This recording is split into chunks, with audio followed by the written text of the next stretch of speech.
ఏవిటీ gold cup. చెప్పేది అర్థం కాకపోతే రుచి చూస్తే మరోలేనిది.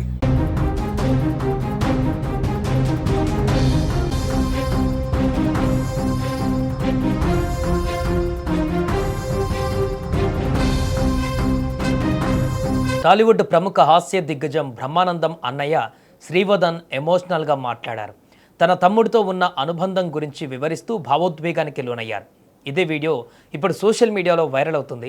తమ కుటుంబంలో మేము 6 సంతానమని, అందులో 4 చనిపోగా ఇప్పుడు నేను బ్రహ్మానందం మాత్రమే మిగిలి ఉన్నామని, తాను ఒంటరిగా జీవిస్తున్నానని అన్నారు. అయితే బ్రహ్మానందం ఇటీవల తమ స్వగ్రామానికి వచ్చి కనీసం తనతో మాట్లాడకుండానే వెళ్ళిపోయారని ఆవేదన వ్యక్తం చేశారు. తన తమ్ముడు ఎప్పటికైనా తనకు ఫోన్ చేసి అన్నా ఎలా ఉన్నావు అని అడుగుతాడని ఆశిస్తూనే ఉన్నానని ఆయన అన్నారు. ఇంతకు బ్రహ్మానందం సోదరుడు శ్రీవదన్ ఏం మాట్లాడారో ఒకసారి చూద్దాం. అప్పుడు హైదరాబాద్ లో ఉండైనా సరే, ఇంట్లో ఉండైనా సరే, ఇంట్లో రోజు షూటింగ్ కలవు కదా. అవును. రోజు ఎవరో ఒకళ్ళతో మాట్లాడరు కదా. అవును.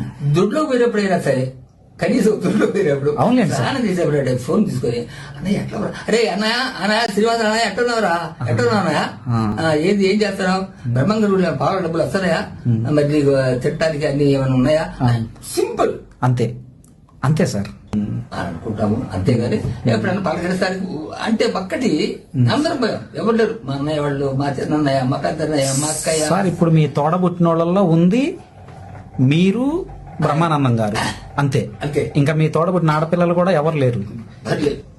నా కూతుళ్ళు ఉన్నారు, మా అన్నయ్య గారి కూతుళ్ళు ఉన్నారు. అదే అంటే మీ తోడబుట్టిన వాళ్ళు అంటూ మీరిద్దరే, ఇద్దరే. మీ తల్లి సంతానం మీరిద్దరే ఉన్నారు. మేమిద్దరే ఉన్నాము. ఎప్పుడైనా వచ్చి వెళ్తా ఉంటారు సార్ మీ దగ్గరికి? అంటే తక్కువ, ఎప్పుడు వస్తాడు కానీ నేను కూడా, ఎందుకంటే ఒకటే వేసుకుంది నేను చెప్తూనే. ఎందుకంటే ఒకసారి 2 సార్లు అవును గొప్పవాడు పలకరిస్తే చిన్నవాడికి కాస్త సంతోషం, చదువుగా ఉంటది, మాట్లాడడానికి బాగుంటుంది, ధైర్యం ఉంటది. ఆ ధైర్యం లేదు బాబు. అదేలేండి సార్, అదేలేండి. మనకు మనంగా వెళ్తే ఎలాగుంటది, ఎలాగుంటదో అనే ఒక భయం తప్ప వేరేం లేదు. వాడు ఏదో అంటే కూడా కాదు, కానీ మేము మనకే ఆ ఫీలింగ్ అనమాట.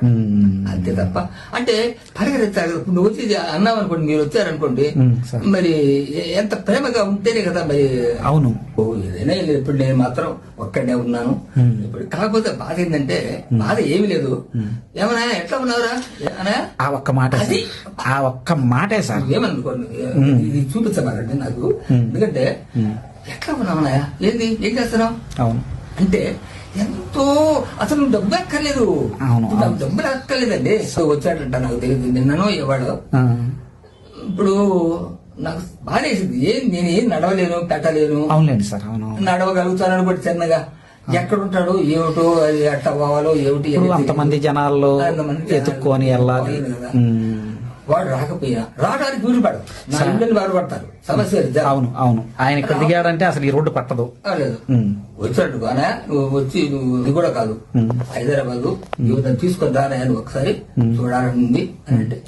అవును సార్, అవును అవును. అది సార్, ఇంకేమి లేదు. అవునవును. ఇప్పుడు అమ్మాయిలు దండం పెడతారు హాయిగా. నేను బ్రహ్మంగారి గుడిలో ఉంటాను. అవును. బ్రహ్మంగారి గుడిలో పూజలు చేస్తుంటాను. అవును సార్. పావుల బెడ వస్తే లేకపోతే లేదు. నాకు మాత్రం ఆ స్వామి నాకు చక్కగా చూస్తున్నాడు. రెండోది ఏంటంటే పలకరింపు. అది ఎందుకంటే సార్ మీకు ఎప్పుడు ఏమవుతుందో ఎవరికి తెలియదు కదా. నేను ఇదివరకు 10 ఏళ్ళ నాడు వాడు పోయి దాదాపు 30 ఏళ్ళు 40 ఏళ్ళు అవుతుంది. నేను అప్పట్లో నేను కూడా పాటలు పాడతాను, నేను కూడా నాటకాలు వేస్తాను.